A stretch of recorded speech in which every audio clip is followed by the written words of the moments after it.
O'zbekiston Respublikasi Ichki ishlar vazirining 2025-yil 9-aprel kungi farmoyishiga asosan respublika hududida xavfsiz muhitni yaratish, jamoat tartibini saqlash va kriminogen vaziyatni barqarorlashtirish borasida joriy yilning 15-aprel kunidan 15-may kuniga qadar xavfsiz va sog'lom yurt nomli keng qamrovli tezkor profilaktik tadbir o'tkazilmoqda. Ushbu profilaktik tadbir doirasida Xorazm viloyati Ichki ishlar boshqarmasi tezkor qidiruv xizmati Jinoyat qidiruv boshqarmasining tezkor xodimlari tomonidan Urganch shahrida faoliyat olib boruvchi Bagati, Shark, Asa va Comfort Sahara tungi klublarida reyd tadbirlari o'tkazildi. O'tkazilgan reyd tadbirlari davomida tungi ko'ngilochar maskanlar rahbarlari va ishchi xizmatchilarga nisbatan jami 24 ta holatda ma'muriy bayonnomalar rasmiylashtirildi. Tadbir davomida Comfort Sahara klubida 9 nafar, Bagati klubida 7 nafar, Shark klubida 4 nafar,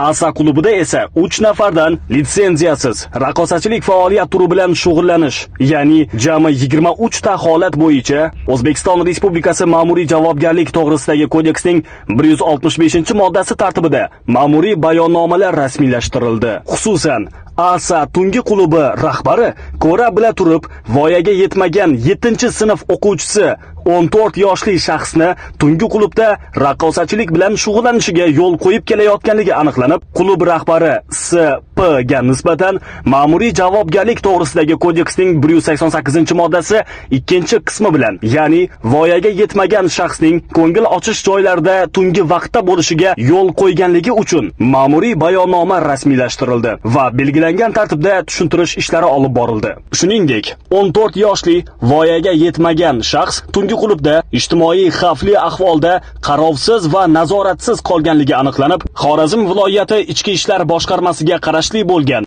voyaga yetmaganlarga ijtimoiy huquqiy yordam ko'rsatish markaziga joylashtirildi.